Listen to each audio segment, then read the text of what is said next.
আমি মীনাক্ষী মজুমদার, সহকারী শিক্ষক, আফরোজ খান মডেল স্কুল। ষষ্ঠ শ্রেণীর শিক্ষার্থীরা সবাইকে স্বাগত জানাচ্ছি আজকের এই ক্লাসটি দেখার জন্য। তোমরা ভালো আছো নিশ্চয়ই? হ্যাঁ, আমিও ভালো আছি।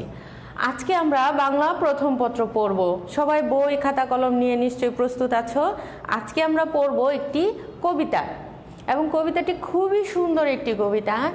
পাখির কাছে ফুলের কাছে, সেখানে কি আমরা প্রকৃতির কথা বলবো, তাই না? পাখির কাছে ফুলের কাছে, এগুলো প্রকৃতির একটা অংশ। গত ক্লাসে আমরা পড়েছিলাম একটি গল্প, বাংলা প্রথম পত্রের কত দিকে কত কারিগর। সেখানে আমরা বাংলার ইতিহাস ঐতিহ্য সম্পর্কে জেনেছিলাম, বাংলাদেশের একটি বিশেষ শিল্প মৃৎশিল্প সম্পর্কে আমরা জেনেছিলাম। মনে আছে নিশ্চয়ই? এখন আমরা পড়ব বাংলা প্রথম পত্রের কবিতা পাখির কাছে ফুলের কাছে। এই কবিতাটি কে লিখেছেন জানো? আল মাহমুদ।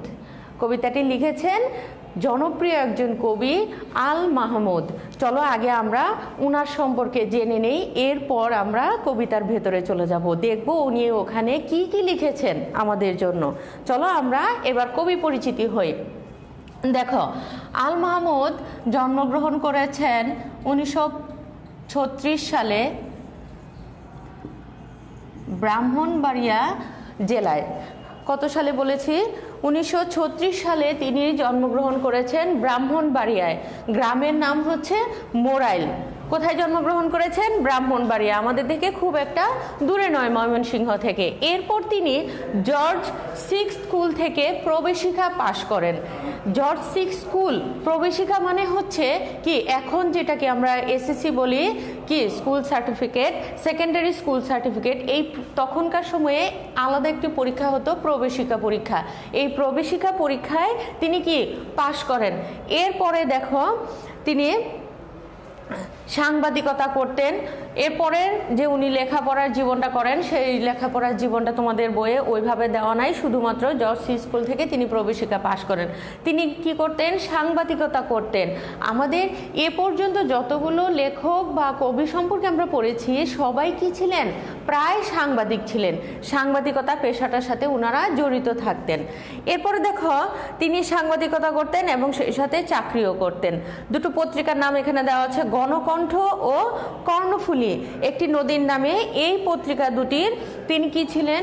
সম্পাদক ছিলেন। এই দুটি পত্রিকার তিনি সম্পাদক ছিলেন, দীর্ঘদিন তিনি সম্পাদনা করেন।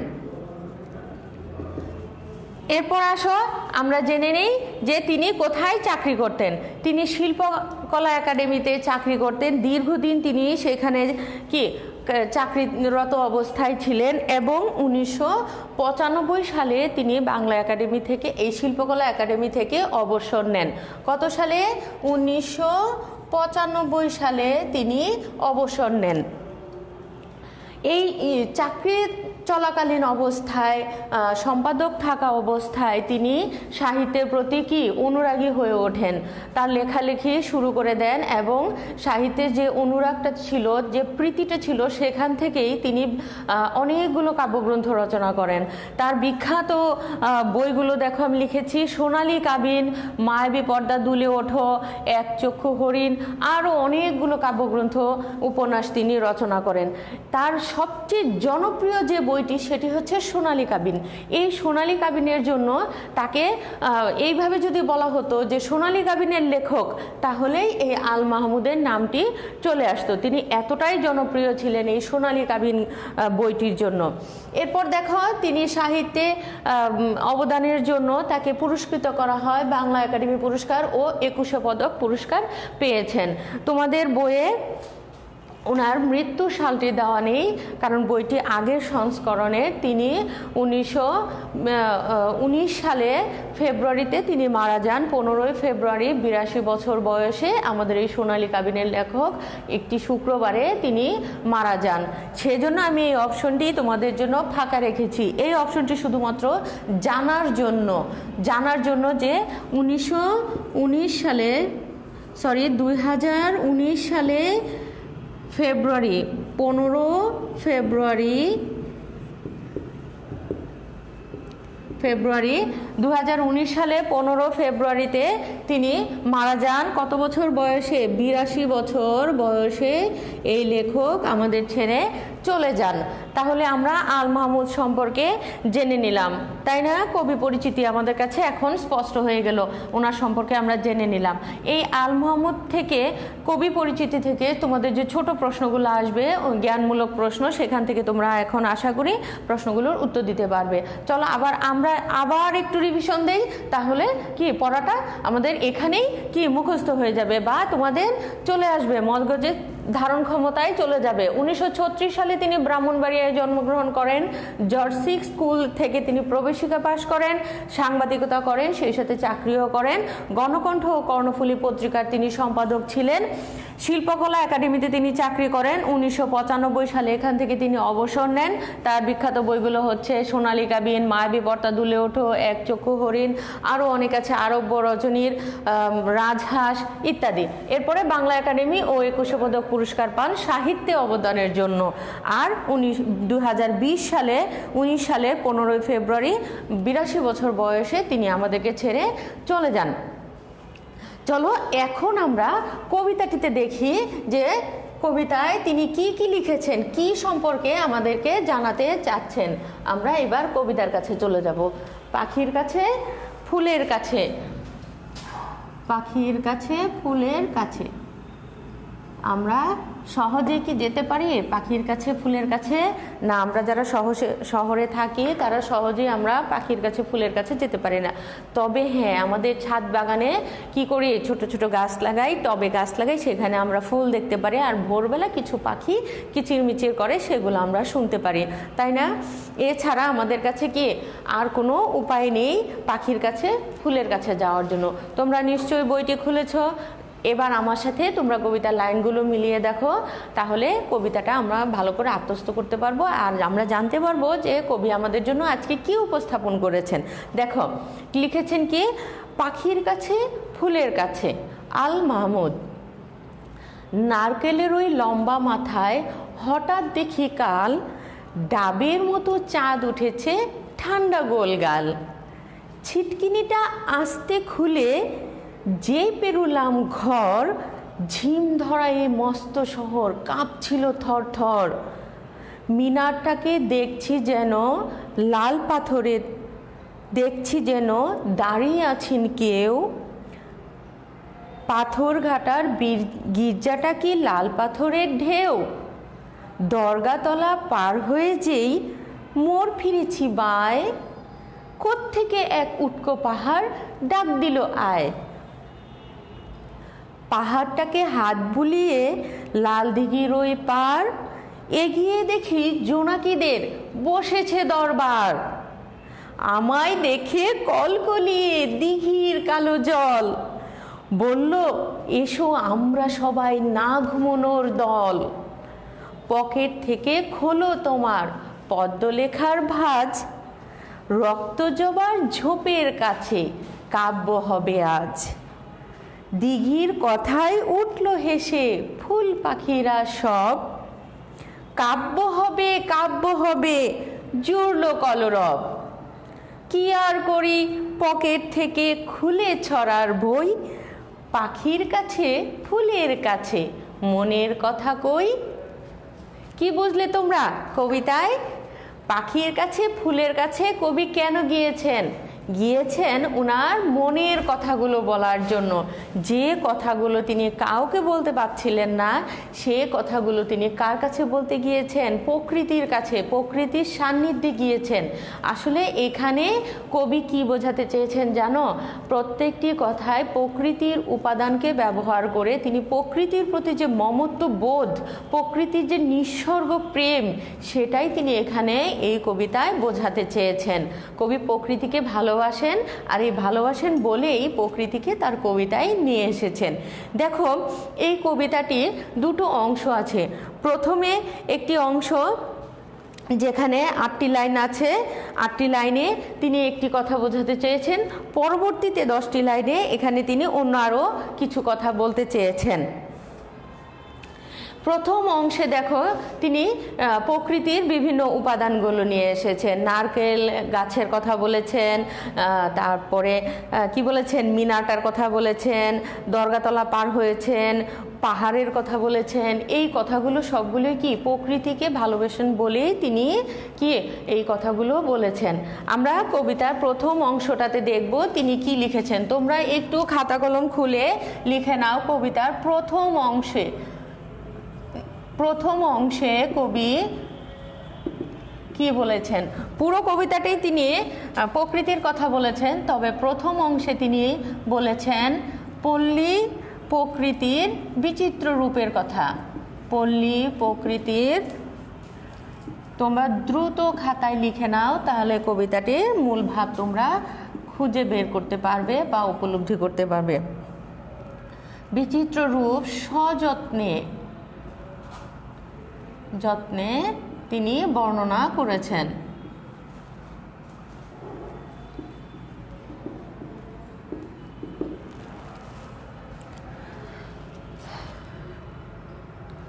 লাল দিঘির পার, এটি কোনো এক জায়গার একটি দিঘির নাম। সেই লাল দিঘির পাড়ে গিয়েছেন কবি। পাহাড়ের কথা বলেছেন, উটকো পাহাড় বলেছেন, তারপরে জোনাক পোকা,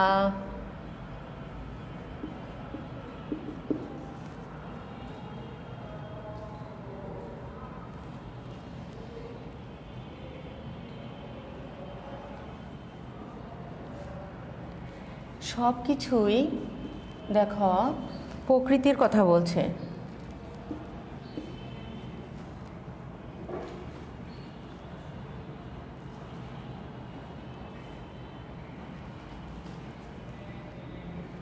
কিছুতেই কবির কি নিঃস্বর্গ প্রেম, প্রকৃতির প্রতি আমাদের যে ভালোবাসা, সেই ভালোবাসাটাকেই একদম নিখাদ ভালোবাসা, সেই ভালোবাসাকেই কবি কি নিঃস্বর্গ প্রেম ফুটে উঠেছে। তাহলে প্রথম অংশে আমরা দেখলাম যে পল্লী প্রকৃতির বিচিত্র রূপ তিনি সযত্নে বর্ণনা করেছেন। লাল দিঘির পার বলেছেন, উটকো পাহাড় বলেছেন, জোনাক পোকা বলেছেন, তাই না? উটকো পাহাড় তাকে ডাকছে। এই মস্ত শহরটা যখন ঝিম ধরা শহর থরথর করে কাঁপছে নিশীথ রাতে, গভীর রাতে, তখন কবি কি করেছেন যে ওখান থেকে শহর থেকে বের হয়ে তিনি সামনে এগিয়ে যাচ্ছেন প্রকৃতির কাছে, একটু একটু করে তিনি প্রকৃতির একদম সান্নিধ্যে চলে গেছেন। এবার দেখো দ্বিতীয় অংশটাতেও কবি এই প্রকৃতির সৌন্দর্যের কথাই তুলে ধরেছেন। এখানে বাঁশবাগান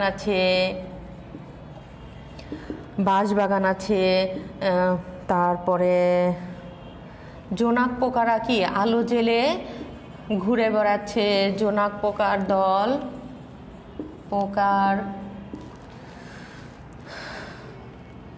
দল আলো জেলে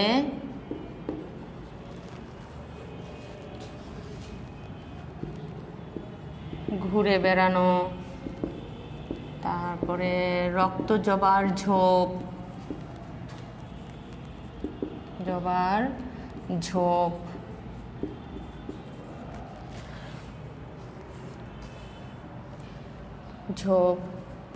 এগুলোতেও কবির প্রকৃতি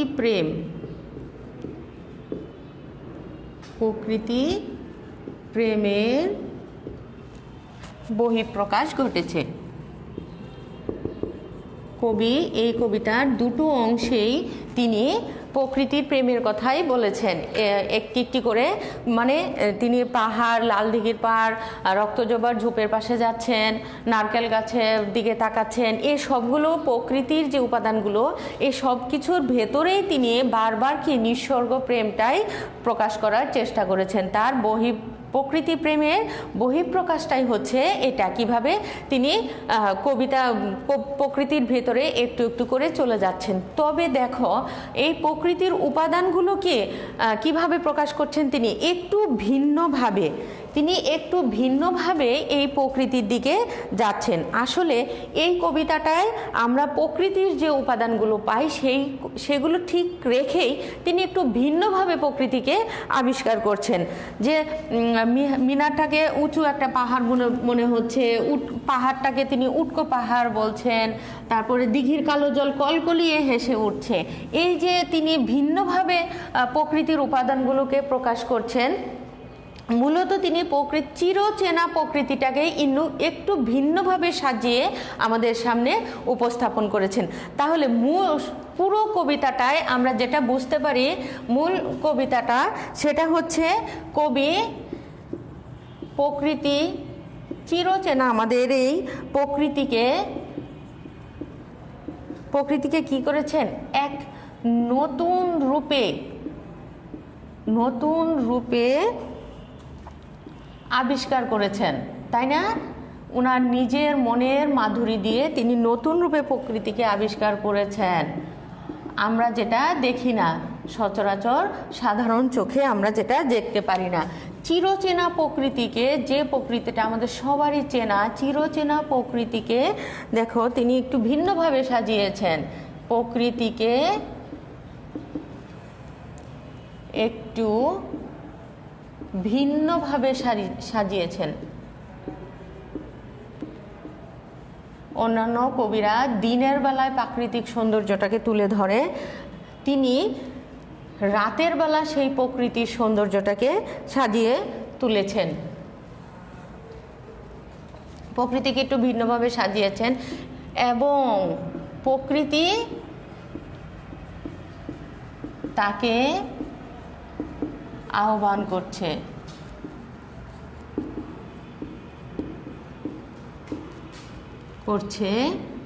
তার মনের কথা বলার জন্য। তার মনের কথাগুলো প্রকৃতির সবাই শুনতে চাচ্ছে, মনের কথাগুলো বলার জন্য কি তাকে আহ্বান করছে। প্রকৃতিরাও জানে যে তিনি একজন কবি, তার পকেটে কি পদ্ম লেখার একটি ভাঁজ আছে, তাই কবিকে কি বলেছেন সেই ভাঁজটি খুলতে। কারণ আজকে তারা সবাই মিলে, যারা রাতের বেলা, কবি যেরকম না ঘুমিয়ে আছেন, ওই ফুল পাখিরা তারাও না ঘুমিয়ে আছে, না ঘুমানোর দলকে বলেছেন, কবিকে সেখানে আহ্বান করছেন। তারা কি করবে, আজ রক্তচবার ঝোপের পাশে বসে কি পদ্ম বলবে, ছড়া কাটবে, সবাই মিলে সেখানে একসাথে বসে রাত তো পার করবে। আর কি তারা একজন করে মনের কথাগুলো বলবে, কবি তাদের কাছে গিয়ে কি মনের কথাটাই বলবেন। এজন্য বলেছে যে আমাদের এই চিরচেনা প্রকৃতিটাকে তিনি একটু ভিন্নভাবে সাজিয়েছেন, তাই না? আমরা একটু ভিন্নভাবে দেখেছি এবং সেখানে গিয়ে তিনি মনের কথাগুলো বলার চেষ্টা করছেন। তাহলে এই কবিতায় আসলে আল মাহমুদ প্রকৃতিকে ভিন্নভাবে সাজিয়েছেন এবং সেখানে তিনি মনের কথা বলেছেন, তাই না? চলো এবার আমরা দেখি যে আমাদের কি গুরুত্বপূর্ণ কিছু শব্দার্থ আছে যেগুলো না জানলে আমাদের মাঝে মাঝে কি ভুল ভ্রান্তি হয়ে যাবে। আমরা কয়েকটা শব্দার্থ শিখে নেই। পাখির কাছে ফুলের কাছে কবিতায় কিছু গুরুত্বপূর্ণ শব্দার্থ আছে, যেমন লিখছি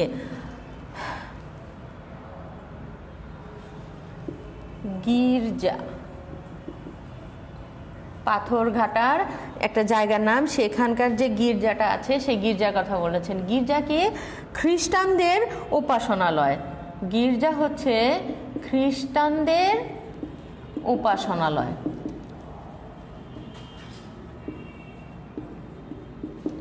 আমাদের বাংলাদেশে প্রধান চারটি ধর্ম কি?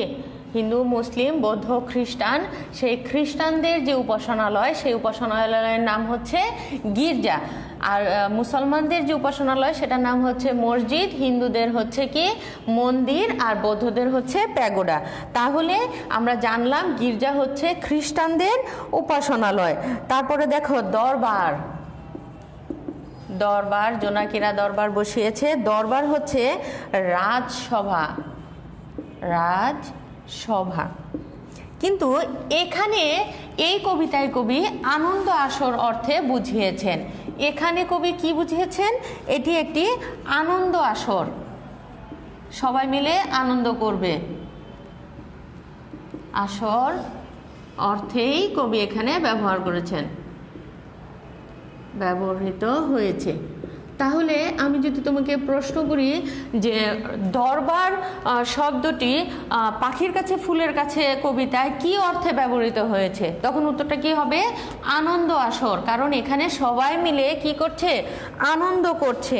এরপর দেখো কলকলিয়ে, দিঘির কালো জল কলকলিয়ে বললো, কলকল করে ধ্বনি হয়, যেটা কলকল ধ্বনি, জলের ধ্বনি, কলকল ধ্বনি, কলকলিয়ে কলকল ধ্বনি করে, পানি কলকল ধ্বনি করে কবিকে তার কথা বলছে, সে আহ্বান জানাচ্ছে। কলকলিয়ে সে কি করলো? কবিকে আহ্বান জানাচ্ছে যে তাদের কাছে আসো, তাদের কাছে মনের কথা বলো।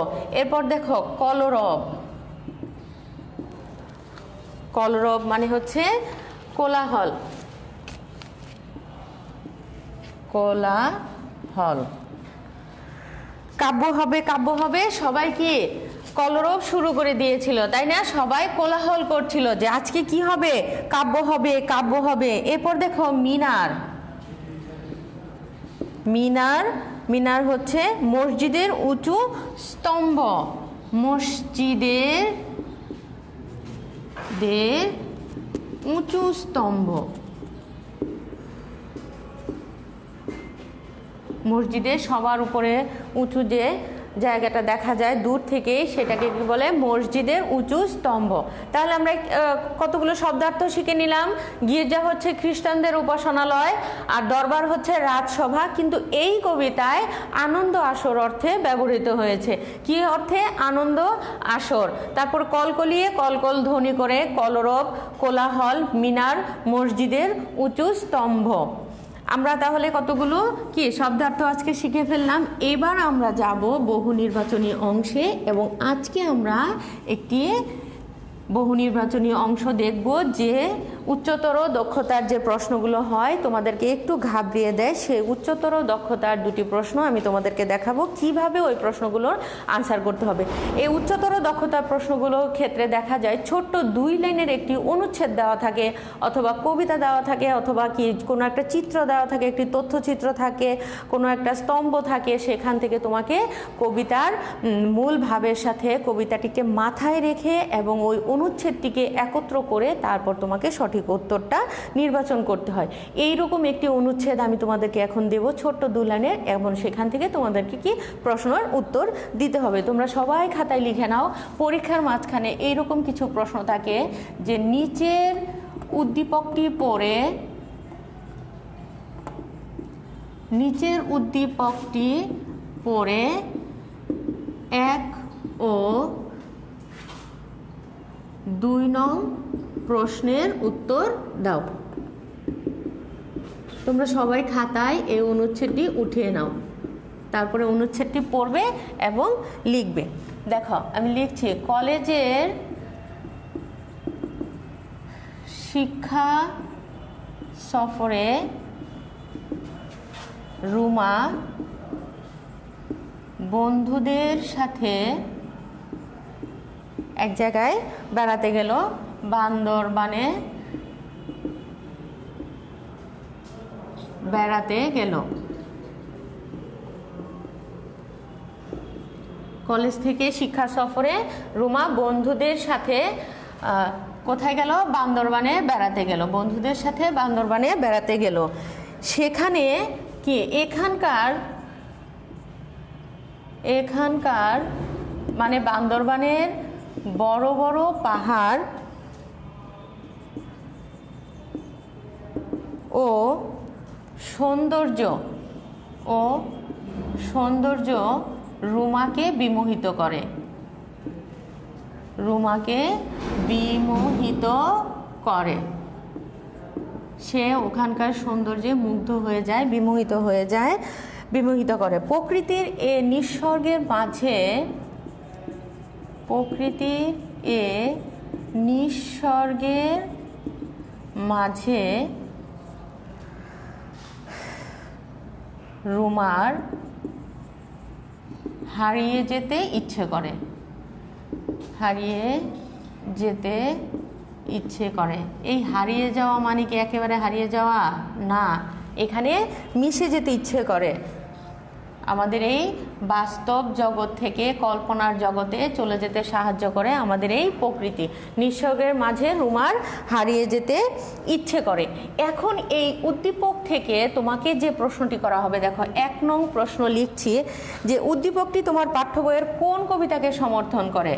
দেখো উদ্দীপকটি তোমার পাঠ্য বইয়ের কোন কবিতাকে সমর্থন করছে, কোন কবিতাকে সমর্থন করে। তাহলে উদ্দীপকটি তোমার পাঠ্য বইয়ের কোন কবিতাকে সমর্থন করে।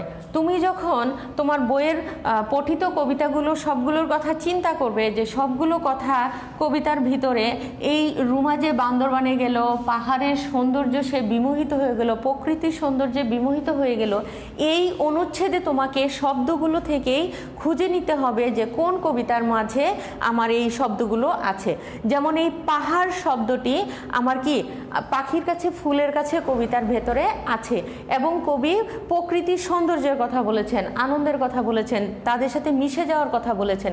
তাহলে আমার এই পাহাড় সৌন্দর্য এইগুলার কাছ থেকে আমি সহজেই ধরে নিতে পারি যে আমার কোন কবিতার কথা বলছে। আমার অপশনে যদি দেওয়া থাকে জন্মভূমি, এটিও প্রকৃতি সম্পর্কিত একটি কবিতা। তারপরে আসমানি,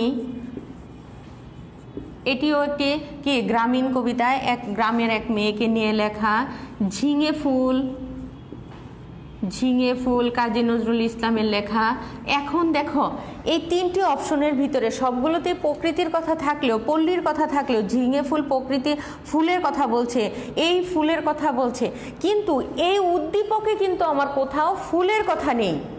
একটু খেয়াল করতে হবে, যদিও এটি প্রকৃতি সম্পর্কিত কবিতা কিন্তু এই ফুলের কথা আমার এই উদ্দীপকে কোথাও নেই, পাহাড় শব্দটি আছে, ঝিঙে ফুল কবিতায় পাহাড় নেই। তাহলে অপশন শেষে আমি দিলাম পাখির কাছে ফুলের কাছে, পাখির কাছে ফুলের কাছে,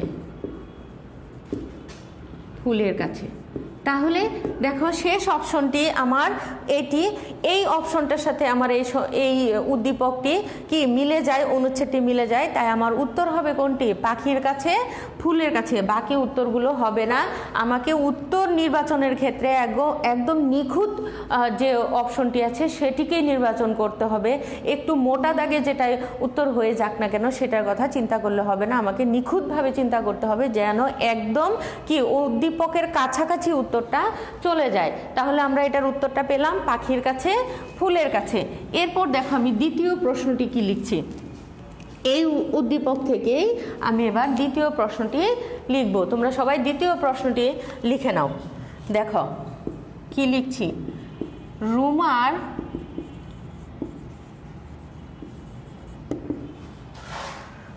ভাবনার সঙ্গে আল মাহমুদের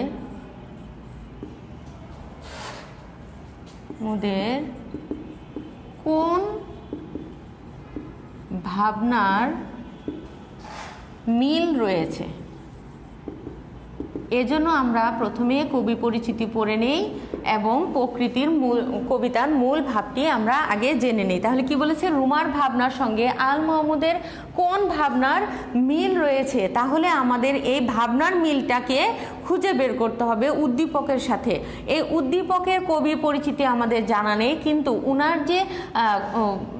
উনার যে মনোভাবটা এবং এই উদ্দীপকের মূল ভাবটা আমাদের সামনে রয়েছে। সেক্ষেত্রে আমি এই মূল ভাবটার সাথে আমার কবি আল মাহমুদের মূল যে ভাবনাটা, কবিতার মূল ভাবটা, সেইটা খুঁজে বের করব আমরা। এখানে কি কোথায় মিল রয়েছে, জড় প্রকৃতির বর্ণনায় মিল রয়েছে। তারপরে আরেকটি প্রশ্ন হচ্ছে অপশন জীব প্রকৃতির বর্ণনায় আরেকটি দিব তোমাদেরকে এলোমেলো লাগানোর জন্য, সেটি হচ্ছে প্রকৃতির বর্ণনায় এবং সর্বশেষ অপশনটি হচ্ছে প্রকৃতির সৌন্দর্যের প্রতি, প্রকৃতির সৌন্দর্যের প্রতি মমত্ববোধ। এখন এখানে তোমার অনেকটাই ভাববার বিষয়। দেখো এইখানে রুমা যে বান্দরবানে বেড়াতে গেছে, পাহাড় এবং সৌন্দর্য রুমাকে বিমোহিত করে এবং প্রকৃতির এই নিঃসর্গের মাঝে রুমা কি হারিয়ে যেতে ইচ্ছে করে। এই যে এই 2-3টে লাইনের মাঝে মূল কথাটা কি বলতে চাচ্ছে, দেখো রুমার যেখানে হারিয়ে যেতে ইচ্ছে করছে এইটার উপরে নির্ভর করছে কি আমার এই অপশনগুলোর। এখানে কি দেওয়া আছে, জড় প্রকৃতির বর্ণনায়, এখানে জড় প্রকৃতির কোনো বর্ণনা নেই, তাই এই অপশনটি কি আমার উত্তর হচ্ছে না। এবার দেখো জীব প্রকৃতির বর্ণনায়, হ্যাঁ জীব প্রকৃতির কি বর্ণনা এখানে নেই। আরেকটি আছে প্রকৃতির বর্ণনায়, এখানে প্রকৃতির বর্ণনা আছে, এখানেও প্রকৃতির বর্ণনা আছে। আবার সর্বশেষ অপশন দেখো প্রকৃতির সৌন্দর্যের প্রতি মমত্ববোধ। এই মমত্ববোধ শব্দটি তোমাকে কি একটু মাথা ঘামাতে হবে, কারণ এই মমত্ববোধ যদি না থাকতো তাহলে রুমা এই প্রকৃতিতে হারিয়ে যেতে পারতো না। সে যদি প্রকৃতিকে ভালো না বাসে ফেলতো, নিঃসর্গ প্রেমে যদি মুগ্ধ না হতো, তাহলে কি সে সেখানে হারিয়ে যেতে পারতো না বা তার ইচ্ছা পোষণ করতো না। তাহলে প্রকৃতির সৌন্দর্যের প্রতি মমত্ববোধ আছে বলে এই রুমা কি হারিয়ে যেতে চাচ্ছে। এই অপশনগুলো থেকেই তোমাকে সঠিক অপশনটা বেছে নিতে হবে এবং প্রত্যেকটা লাইন তোমাকে গুরুত্ব সহকারে পড়তে হবে, কি বোঝাতে চাইছে সেটা তোমাকে খেয়াল রাখতে হবে। প্রকৃতির বর্ণনা কিন্তু এখানে ঠিকই আছে, তোমরা যদি শেষ অপশন পর্যন্ত না পড়ো বা গুরুত্ব না দাও, বোঝার চেষ্টা না করো, তাহলে সহজেই ভুল হয়ে যাবে, তোমরা এটাতে উত্তর দিয়ে দিবে, কিন্তু এটি উত্তর হবে না, কারণ আমার এখানে আরো একটু কিছু বাকি থেকে যায়। এই যে হারিয়ে যেতে ইচ্ছে করছে, বিমোহিত হয়ে গেছে, এখানে এই মমত্ববোধটা আছে বলে। তাহলে এর থেকেও নিখুঁত উত্তর হচ্ছে কোনটি, এটি। এই উত্তরটি যদি আমি দেই তাহলে আমার আর কোনো কিছু বাদ পড়ে যাবে না। তাহলে এই অপশনে আমি উত্তর দিব কোনটা, এটা প্রকৃতির সৌন্দর্যের প্রতি মমত্ববোধ।